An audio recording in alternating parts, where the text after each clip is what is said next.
Yesaya pasal 53 ayat 4 dan ayat yang ke-5. Kitab Yesaya pasal 53. Yesaya pasal 53 ayat 4 dan ayat yang ke-5. Inilah kebenaran firman Tuhan yang biarkan Roh Kudus berbicara sepenuhnya kepada hati kita, dan biarlah firman ini juga yang akan mendatangkan pemulihan buat kita semua. Haleluya. Yesaya 53 ayat 4 sampai 5. Tetapi sesungguhnya penyakit kitalah yang ditanggungnya, dan kesengsaraan kita yang dipikulnya. Padahal kita mengira dia kena tulang, dipukul dan ditindas Allah. Tetapi dia ditertikam oleh karena pemberontakan kita, dia diremukkan oleh karena kejahatan kita. Ganjaran yang mendatangkan keselamatan bagi kita ditimpakan kepadanya, dan oleh bilur-bilurnya kita menjadi sembuh. Katakan amin. Ya, puji Tuhan. Inilah sebuah kebenaran, dan tema kita pada sore hari ini adalah menghadapi penyakit, saudara. Ini sebuah tema yang sedikit mengerikan mungkin. Menghadapi penyakit, emang saya sakit ya? Gitu. Emang saya sakit ya.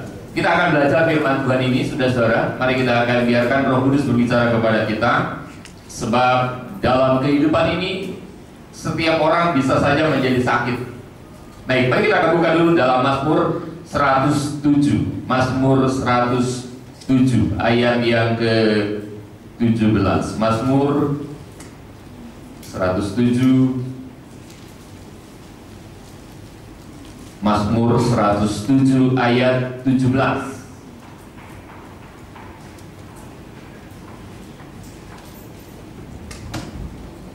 Mazmur 107 ayat 17. Ada orang-orang menjadi sakit oleh sebab kelakuan mereka yang berdosa, dan disiksa oleh sebab kesalahan-kesalahan mereka. Ayat 18. Mereka muak terhadap segala makanan, dan mereka sudah sampai pada pintu gerbang maut. Amin. Ya, jadi menurut Mazmur 107 ayat 17 dikatakan bahwa ada orang-orang menjadi sakit. Ada orang-orang yang menghadapi penyakit oleh sebab kelakuan mereka yang berdosa, oleh sebab perbuatan mereka yang berdosa. Kemudian juga dikatakan selanjutnya disiksa oleh sebab kesalahan-kesalahan mereka. Jadi menurut kebenaran firman Tuhan ini ada orang-orang yang menjadi sakit oleh sebab perbuatan-perbuatan dosa, melakukan dosa, hal-hal yang berdosa, hal-hal yang bertentangan dengan firman Tuhan, melanggar kebenaran firman Tuhan, hidup tidak sesuai dengan firman Tuhan. Mereka menjadi sakit, tetapi juga disebabkan oleh karena kesalahan-kesalahan mereka. Artinya bisa saja ada orang yang sakit karena menyimpan masalah sakit hati, masalah kecewa, keputusasaan. Saudara-saudara, kalau kita lihat di dalam ayat ini bahwa orang-orang yang menjadi sakit seringkali dikatakan mereka muak terhadap segala makanan. Selera makan menjadi hilang, selera hidup menjadi hilang, kehilangan pengharapan, lalu berakhir dikatakan mereka sudah sampai pada pintu gerbang maut. Nah, sore hari ini saudara, secara sekilas bahwa ada berbagai macam penyebab orang bisa menjadi sakit. Iya, karena mungkin pola makan yang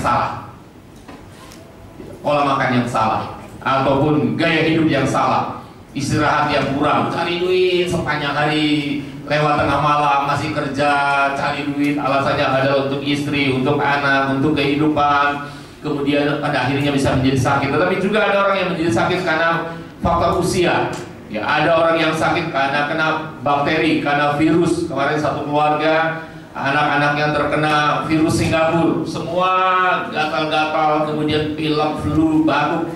Dan ada orang-orang yang menjadi sakit juga karena menyimpan kepahitan di dalam hati. Hati-hati, saudara, jangan simpan kekecewaan, jangan simpan kemarahan terhadap seseorang lalu dijadikan sebuah dendam dan menjadi sebuah kepahitan. Itu akan menghidupkan setiap sel-sel penyakit di dalam tubuh kita.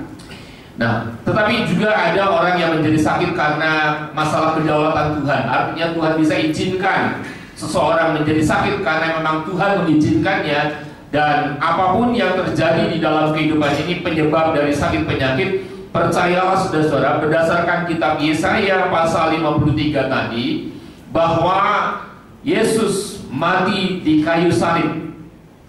Karena Alkitab mengatakan, apa kata Alkitab saat orang percaya menghadapi penyakit? Ya, apa kata Alkitab saat orang menghadapi penyakit? Yesaya 53 ayat 4 dan ayat yang ke-5 tadi mengatakan bahwa Yesus Kristus yang sudah mati di kayu salib, Dia mati untuk menyelamatkan kita dari dosa.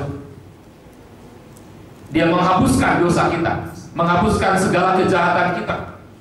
Bahkan Yesus mati di kayu salib adalah untuk mengaruniakan keselamatan yang kekal, kehidupan yang kekal bersama dengan Bapa selama kita ada di atas muka bumi.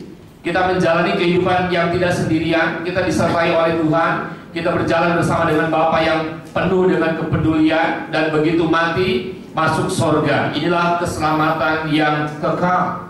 Tetapi kematian Yesus di kayu salib, menurut Yesaya 53 ayat 4 dan 5, bukan saja untuk menyelamatkan kita, tetapi adalah untuk menanggung setiap penyakit kita. Amin.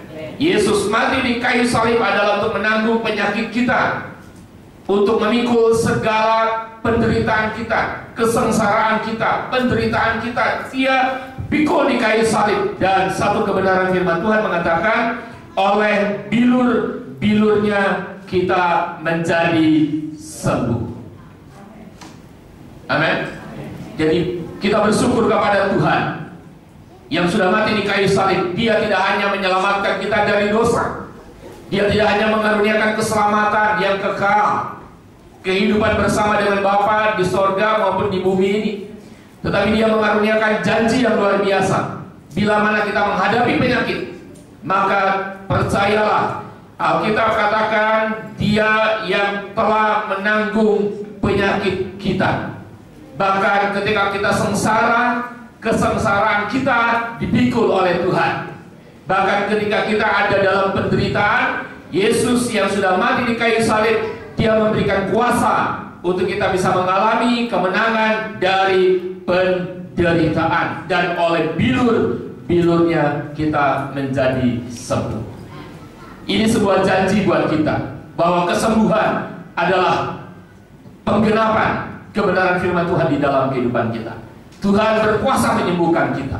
Nah, saat ini mari kita akan melihat di dalam Matius pasal 8 dan pasal 9. Kita tidak akan membaca ayat-ayat ini, tetapi saudara yang bawa Alkitab bukan elektronik, silakan dibuka. Yang Alkitab elektronik juga bisa dibuka.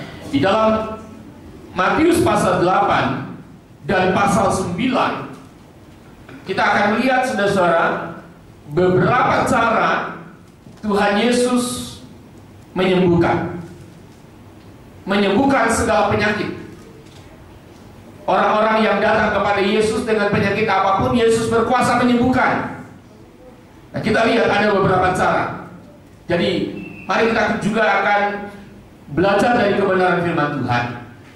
Ketika kita menghadapi penyakit, kita tidak perlu memaksa Tuhan dengan cara kita bagaimana kesembuhan akan kita terima. Tetapi izinkan Tuhan yang berkarya, izinkan Tuhan yang menyatakan kuasanya, karena Dia yang berdaulat atas hidup kita. Amin. Dia yang punya kuasa atas hidup kita. Cara apa yang akan Tuhan pakai untuk menyembuhkan kita, terserah kepada Dia. Tetapi kita mau menjalankan apa yang dikatakan oleh firman sebentar. Nah, yang pertama, di dalam pasal 8 ayat 1 sampai ayat keempat dikatakan bahwa Tuhan Yesus menyembuhkan seorang sakit kusta dengan cara mengulurkan tangannya dan menjamah. Jadi jangan pikir nanti kalau ada pendeta, pokoknya kalau pendeta nggak tumpang tangan nggak afdol. Tunggu, tidak semua Yesus menumpangkan tangan dan menjamah orang yang sakit. Tetapi di dalam pasal 8 ayat 1 sampai ayat keempat, seorang sakit kusta, dia datang kepada Tuhan. Tuhan, jika Tuhan mau, Tuhan bisa menyembuhkan aku. Dan Yesus katakan, baik, aku bisa menyembuhkan engkau. Lalu Yesus mengulurkan tangannya, menjamah orang sakit kusta itu, dan Yesus mengatakan, aku mau jadilah engkau tahir, aku mau jadilah engkau sembuh. Pada waktu Yesus mengulurkan tangannya menjamah orang sakit kusta itu, orang sakit kusta itu sembuh. Itu yang pertama. Jadi bisa saja pendeta, bisa saja majelis, bisa saja seorang anak Tuhan yang dipakai oleh Tuhan tumpang tangan di atas seseorang yang sedang sakit, menjamah orang yang sedang sakit, dan mengatakan dengan doa yang sederhana, doa yang lahir dari iman, di dalam nama Yesus Kristus, sembuh. Tuhan berkuasa menyembuhkan. Tetapi ada cara yang kedua, yaitu di dalam pasal 8 ayat 5 sampai ayat yang ke-13. Cerita ini menarik sekali, bahwa ketika ada seorang perwira datang kepada Yesus memohon untuk kesembuhan bagi bawahannya atau hambanya. Dan perwira ini mengatakan, Tuhan, hambaku terbaring di rumah karena sakit lumpuh, dan ia sangat menderita. Lalu Yesus ngomong gini, baik, aku akan datang.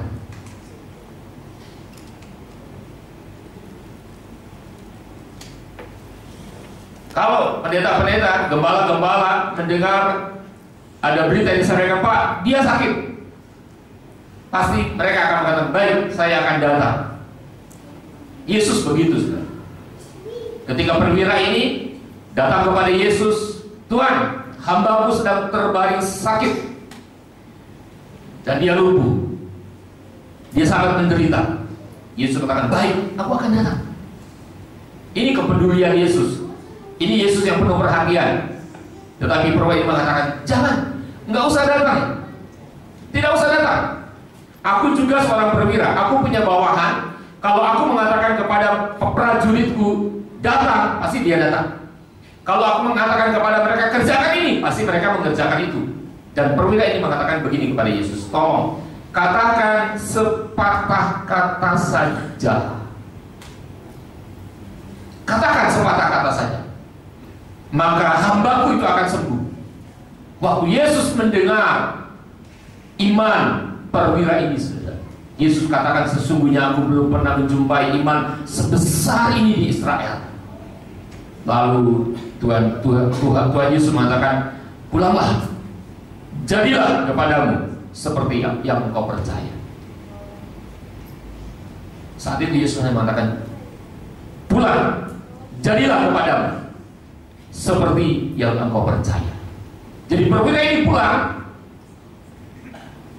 memegang satu janji bahwa prajuritnya, hambanya, bawahannya pasti sembuh.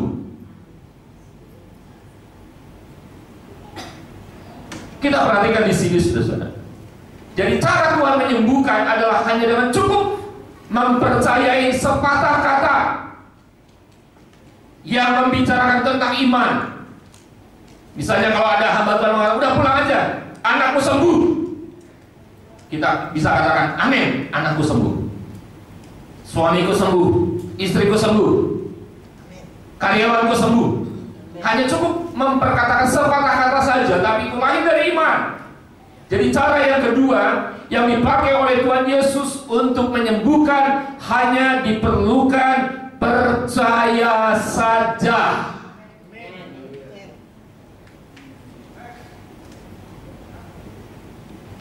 Kadang-kadang saya mengatakan, oke, saya akan datang, nggak usah Pak, Bapak tidak usah datang, Bapak cukup doa saja dan pasti masalah selesai. Ada juga orang yang punya tingkatan iman seperti itu, seperti perwira ini, mengatakan kepada Yesus, Guru atau Tuhan, tidak usah datang, katakan sepatah kata saja dan hamba-Ku pasti sembuh. Dan waktu perwira ini pulang, pada jam di mana Yesus mengatakan sembuh, maka hamba dari perwira ini sembuh. Dan waktu perwira ini pulang, memang didapati tepat pada jam itu hambanya sembuh. Jadi untuk mengalami kesembuhan ketika menghadapi penyakit hanya diperlukan percaya saja. Katakan percaya saja. Gampang, saudara.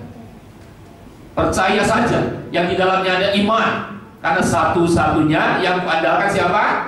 Yesus. Satu-satunya yang kita harapkan siapa? Yesus. Tuhan penyembuhku, Tuhan pemulihku, Tuhan yang memberkatiku. Itu yang kedua, percaya saja. Ketiga, nah di dalam pasal 8 ayat 14 dan ayat yang ke-15, waktu Tuhan Yesus datang ke rumah Petrus, Yesus mendapati ibu mertua Petrus sedang sakit demam. Dan cara yang dipakai oleh Tuhan Yesus untuk menyembuhkan ibu mertua Yesus adalah dia pegang tangan ibu mertua Petrus itu. Dipegang tangannya, lalu lenyaplah sakit penyakitnya. Ini mirip dengan orang sakit kusta tadi. Tuhan mengulurkan tangannya, Tuhan mencabut. Ibu mertua Petrus dipegang tangannya oleh Yesus, demamnya hilang. Satu kali ada orang, ketika saya berbicara, dia bilang, "Pak, tolong doain Pak. Kayaknya pinggang saya ini seperti uratnya tuh nggak enak." Lalu saya tumpangkan tangan, karena dia pria, saya tumpangkan tangannya di bagian punggungnya. Saya katakan, dalam nama Yesus terjadi kesembuhan. Saya pulang. Waktu dia pulang, besoknya dia cerita sama saya, waktu Bapak pulang, waktu Bapak selesai berdoa, itu seperti ada aliran panas di punggung saya, dan tiba-tiba ada sesuatu yang terjadi dan saya mengalami kesembuhan. Itu yang ketiga. Yesus mengulurkan tangannya, memegang tangan ibu mertua Petrus dan menyembuhkannya. Pasal 8 ayat 16. Pasal 8 ayat 16 dan 17. Cara apa lagi yang Yesus pakai untuk menyembuhkan? Nah, ini saya baca ayatnya. Menjelang malam dibawalah kepada Yesus banyak orang yang kerasukan setan. Dan dengan sepatah kata Yesus mengusir roh-roh itu dan menyembuhkan orang-orang yang menderita sakit. Ayat 17, hal itu terjadi supaya genaplah firman yang disampaikan oleh Nabi Yesaya, yaitu Yesaya 53 tadi. Dialah yang memikul kelemahan kita dan menanggung penyakit kita. Jadi selain Yesus menyembuhkan segala macam penyakit, Yesus juga mengusir roh jahat hanya dengan sepatah kata. Tidak ada banyak kata. Bisa saja dia mengatakan, roh jahat keluar. Bisa saja dia mengatakan, hai penyakit keluar, sembuh. Sedikit perkataannya. Jadi kalau ada hamba Tuhan berdoa buat kita, dalam nama Yesus sembuh. Kok doanya pendek ya? Saya mau doanya yang panjang gitu. Panjang itu tidak menjamin. Pendek juga bisa tidak menjamin kalau di dalamnya tidak ada kuasa Allah, saudara. Dan di sini Yesus mengajarkan hanya dengan sepatah kata saja Yesus mengusir roh jahat. Yesus menyembuhkan orang-orang sakit, berbagai macam penyakit disembuhkan hanya dengan sepatah kata saja. Dan orang mengakui saat itu. Inilah penggenapan yang dinubuatkan oleh Nabi, yaitu Yesaya 53 tadi, bahwa dialah yang memikul kelemahan kita dan menanggung penyakit kita. Jadi percaya saja, oh Yesus Tuhan pasti menggenapi firman-Nya. Yang berikutnya, di dalam pasal 9 ayat 1 sampai 8. Pasal 9 ayat 1 sampai ayat yang ke-8. Di sana diceritakan ada sekelompok orang membawa orang lumpuh yang terbaring di tempat tidurnya. Dan bagaimana cara Tuhan menyembuhkan orang lumpuh ini, saudara? Yang pertama, Tuhan mengatakan, hai anakku, dosamu sudah diampuni. Lalu yang kedua, bangun dan berjalan.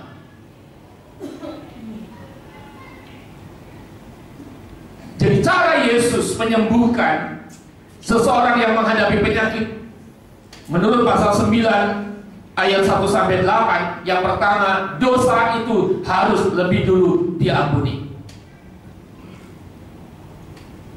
Ada penyakit yang hanya bisa disembuhkan ketika seseorang mengampuni orang lain.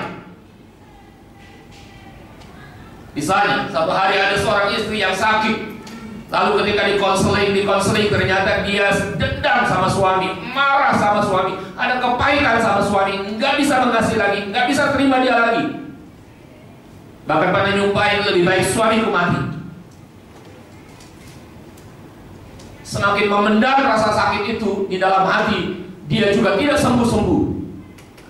Tetapi ketika dikatakan oleh hamba Tuhan, engkau harus mengampuni suamiku. Dan orang kalau sakit hati seringkali mengatakan, aduh Pak, susah kalau ngampunin itu. Sakitnya udah gak terukur lagi, sakitnya tuh di dalam hati udah gak bisa diobatin lagi. Masalahnya bukan bisa atau tidak bisa,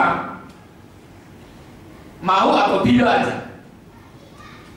Tidak mau mengampuni, tidak ada kesembuhan. Mau mengampuni, tapi tidak bisa mengampuni, minta tolong sama Tuhan sendiri. Minta tolong sama Roh Kudus, karena Roh Kudus adalah penolong yang agung.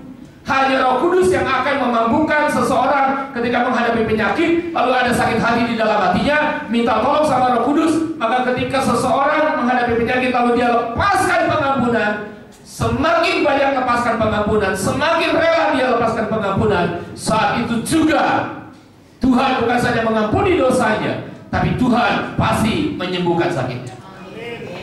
Ini yang terjadi pada si orang lumpuh ini, saudara. Berikutnya lagi di dalam pasal 9 ayat 20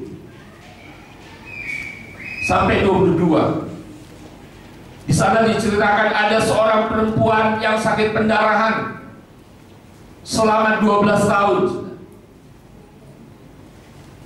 Hartanya sudah habis, apapun yang dia punya sudah tidak ada lagi untuk pengobatan, tapi tidak sembuh-sembuh.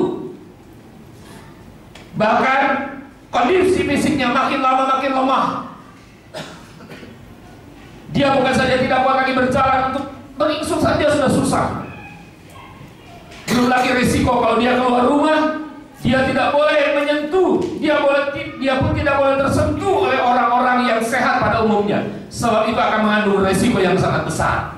Akan dicemooh, akan dilontari batu, akan dihukum mati. Tetapi ketika dia mendengar ada nama, yaitu Yesus yang bisa menyembuhkan, dia dengar. Orang tuh kalau udah sakit parah, lalu mereka dengar ada dokter yang bisa sembuhkan, ada obat herbal yang bisa sembuhkan, ada berbagai macam cara bisa menyembuhkan. Orang akan berupaya sekuat tenaga, walaupun itu tenaga yang penghabisan, tapi upayanya adalah saya akan mendapatkannya supaya sembuh. Nah, wanita sakit pendarahan ini sudah, waktu mendengar bahwa Yesus bisa menyembuhkan, dia berani keluar rumah. Dia tidak takut cemoohan orang, dia tidak takut orang menghukum dia, dia tidak takut dirajam batu di sana. Dia tidak takut. Dan sementara dia keluar rumah, dia katakan, asal ku jamah saja ujung jubahnya, aku pasti sembuh. Dikatakan di dalam ayat 21, karena katanya dalam hatinya, asal ku jamah saja jubahnya, aku akan sembuh. Itu tidak cukup satu kali. Dia memperkatakan perkataan iman, saudara. Dia memperkatakan perkataan iman. Dia mengatakan, asal ku jamah saja jubahnya, aku akan sembuh. Itu terus dia berkatakan berulang-ulang sampai mempengaruhi pola pikirnya. Walaupun aku nggak bisa jalan lagi, tapi kalau aku jumpai Yesus, pasti sembuh. Walaupun aku dicemooh orang karena bauku sudah tidak ketulungan, tapi aku akan berjumpa dengan Yesus. Saat aku berjumpa dengan Yesus, pasti aku akan sembuh. Dia berkatakan perkataan iman. Itu yang dipakai oleh Yesus untuk menyembuhkan, memperkatakan perkataan iman. 16 Agustus 2014, saya terkena vertigo. Orang kalau vertigo itu biasanya muter 7 keliling, semuanya muter. Itu hanya diperlukan istirahat sebentar, jangan kemana-mana, jangan bergerak, duduk atau berbaring. Kalau buka mata pasti muter. Nah, saya vertigonya bukan muter, Saya vertigonya sedang terbaring di ranjang. Subuh saya mau bangun, tiba-tiba ranjang saya seperti dibalik 180 derajat. Saat begitu. Apa yang saya lakukan? Saya pegangan spray, sudah. Kan lucu. Spray kalau dipegang ya, kalau ranjangnya betul dibalik, spray itu tidak akan nolong apa-apa. Betul nggak? Secara logika saya bodoh banget, tapi inilah orang sakit, saudara. Saya pegang, istri saya bilang, "Pi, kenapa? Nggak usah pegang, nggak akan jatuh." Tapi ranjang saya terbalik, saya pusing, mual, enak, mau muntah. Itu 16 Agustus subuh. Itu hari Sabtu. Saya pikir saya istirahat. Singkat cerita, sampai sore saya mengalami seperti itu yang sama, di balik ranjangnya 180 derajat 4 kali. Yang keempat itu udah gak tahan, saya muntah habis-habisan. Dan saya katakan begini, waktu saya muntah, bersama dengan muntah ini, aku perintahkan sakit penyakit sembuh. Karena saya pernah mendoakan seorang anak kecil, saya nggak tahu pendeta yang keberapa. Karena si opa dari bayi ini ada di gereja kami ceritanya. Jadi dari anak menantu dan termasuk anak menantu ini kebaktian di gereja lain.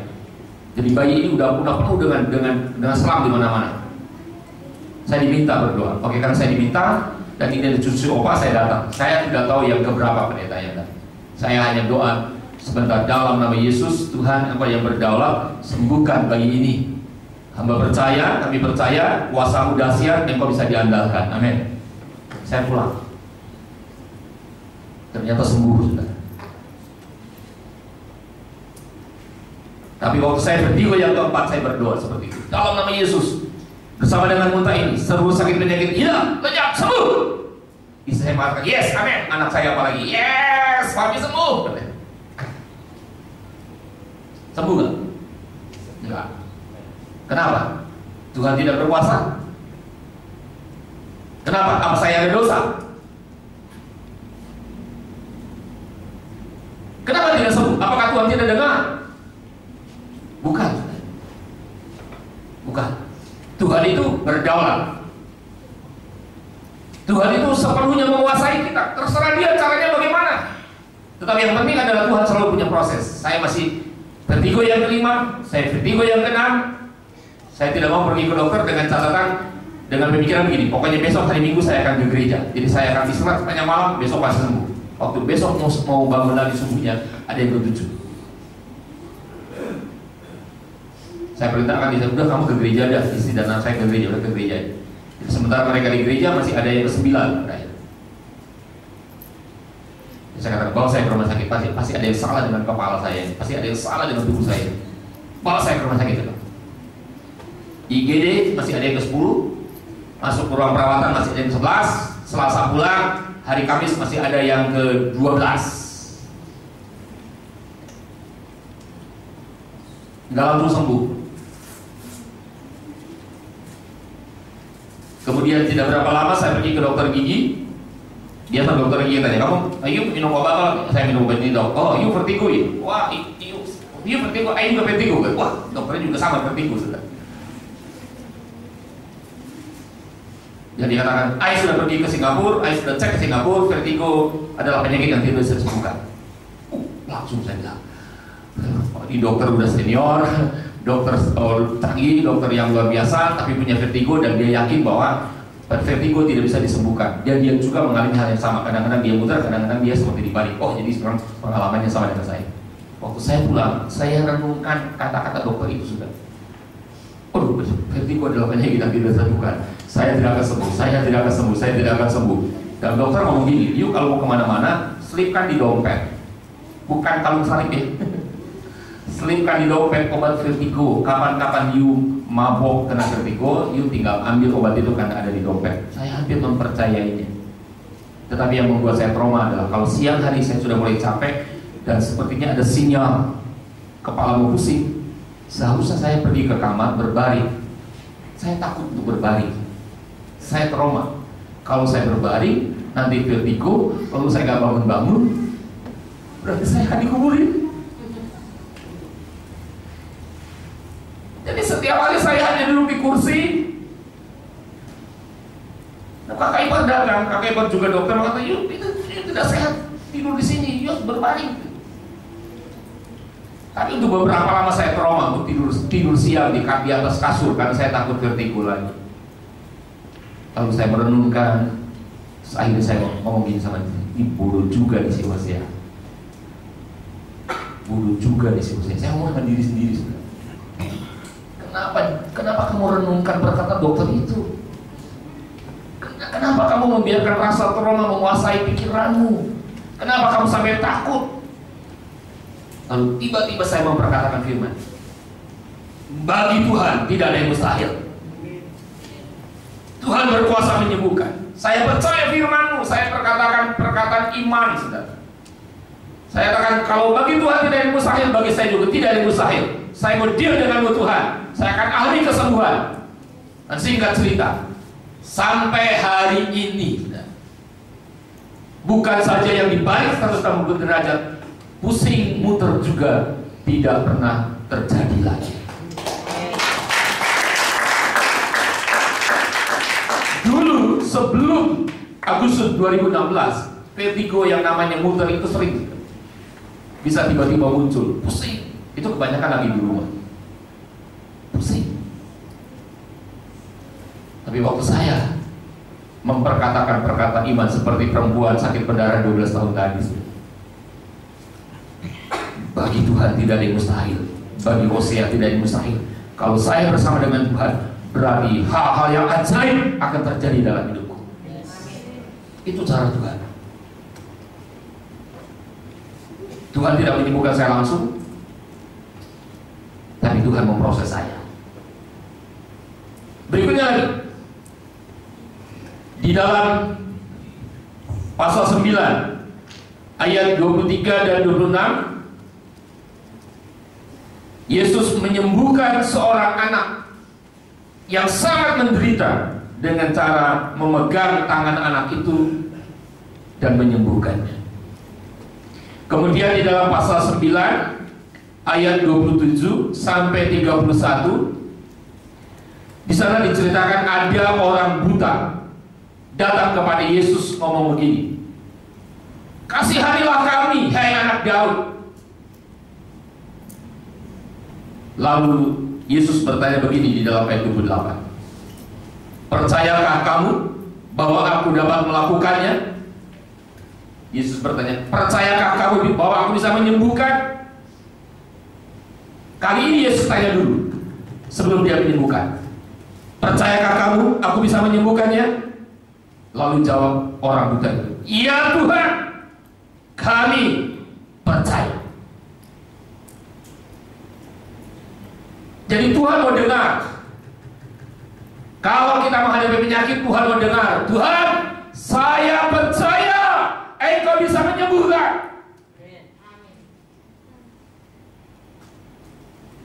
Kita lihat di sini, saudara.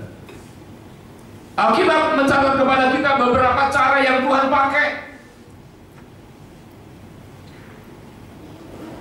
Dan saya ingin menutup firman yang saya sampaikan pada saat ini.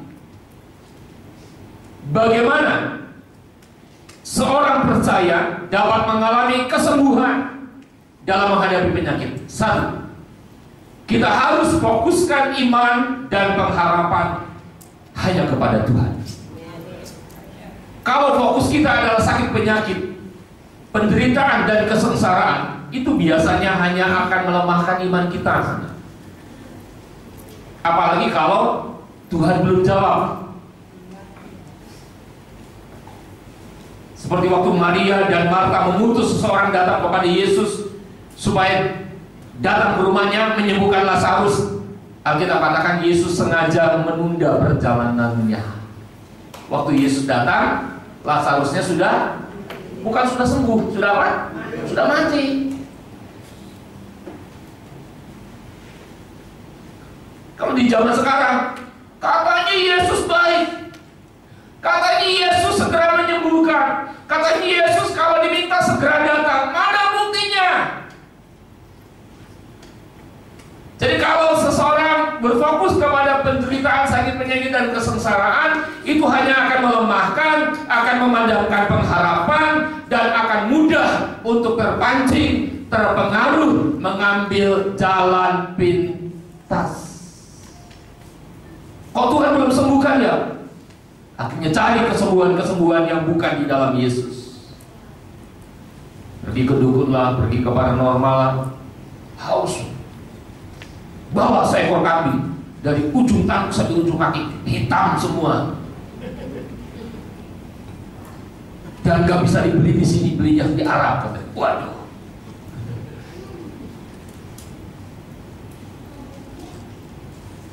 Kadang-kadang orang kalau kepepet, saudara, mau melakukan apa saja. Aduh, bagaimana saya bisa pergi ke luar negeri beli kambing? Kalau gitu tolong deh Bapak yang beliin. Ya, belinya di pasar minggu juga kita tidak tahu, ya kan? Dunia selalu akan mempengaruhi seorang yang juga percaya kepada Yesus untuk bisa mengambil jalan pintas. Oleh sebab itu, saudara, kalau kita menghadapi penyakit dan kita rindu Tuhan menyembuhkan kita, taruhkan pusat perhatian kita kepada Yesus. Paulus pernah berdoa dan tidak disembuhkan, tapi dia menaruh pusat perhatian kepada Yesus. Alkitab juga mencatat di dalam 2 Raja-Raja pasal 13, Elisa, dia juga sakit, dan sakit yang menyebabkan kematiannya. Elisa tidak disembuhkan, tapi Elisa tetap setia sama Tuhan. Paulus tetap setia sama Tuhan. Kenapa? Karena mereka memusatkan perhatiannya ketika menghadapi penyakit adalah kepada Tuhan di atas segala-galanya. Penting sekali, saudara, untuk saudara memusatkan perhatian saudara kepada Tuhan. Supaya apa? Supaya kita yakin tentang siapa Tuhan bagi kita. Dia satu-satunya yang bisa diandalkan. Dia satu-satunya yang bisa kita harapkan. Semakin kita berfokus kepada Tuhan, kita tidak akan gampang putus asa, kita tidak akan gampang kecewa. Amin. Kita tidak akan gampang mengambil jalan pintas, karena Tuhan masih berkuasa sampai hari ini, besok, dan selama-lamanya.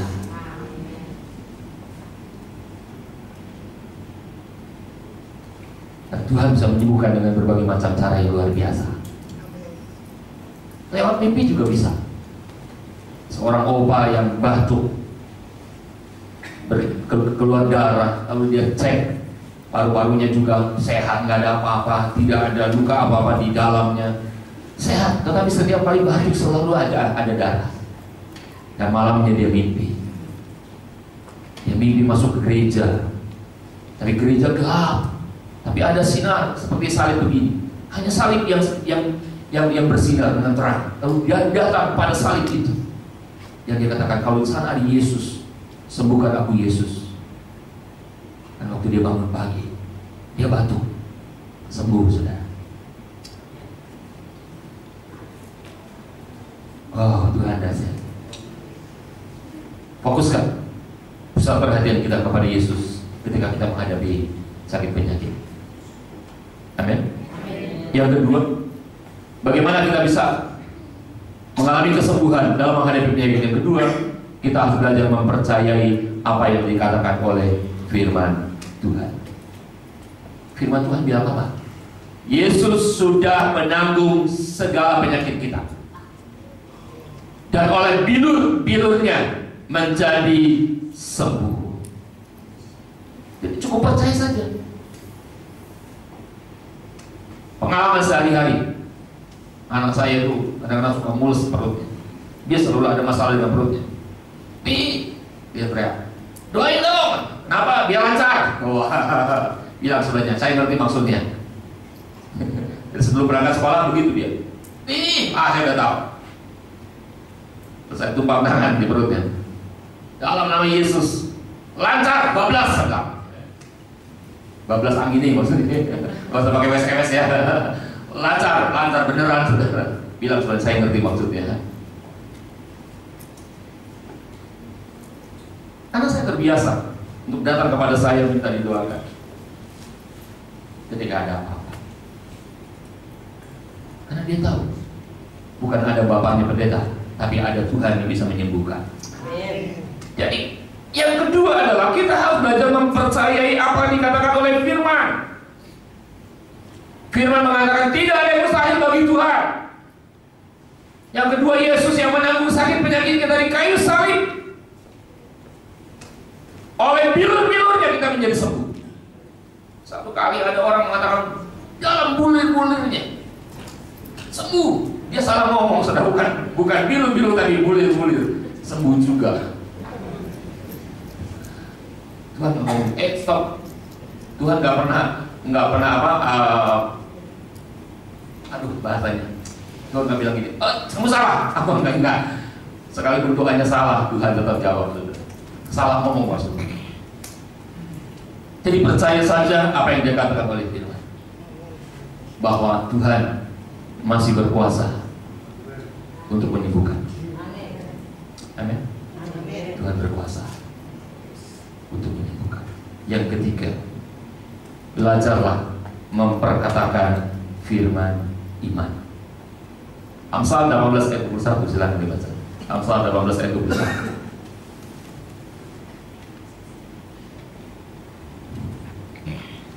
Amsal 18 ayat 21. Banyaklah rancangan di hati manusia, tetapi keputusan Tuhanlah yang terlaksana. Amin. Amsal 18.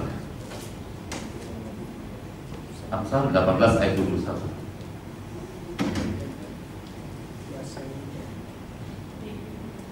Amsal 18. Amsal 18 ayat 21. Hidup dan mati dikuasai lidah. Siapa suka menggemakannya akan memakan buahnya.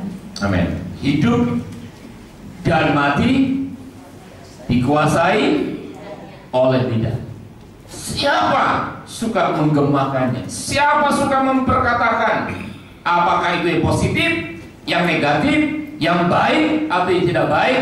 Maka buahnya akan dimakan.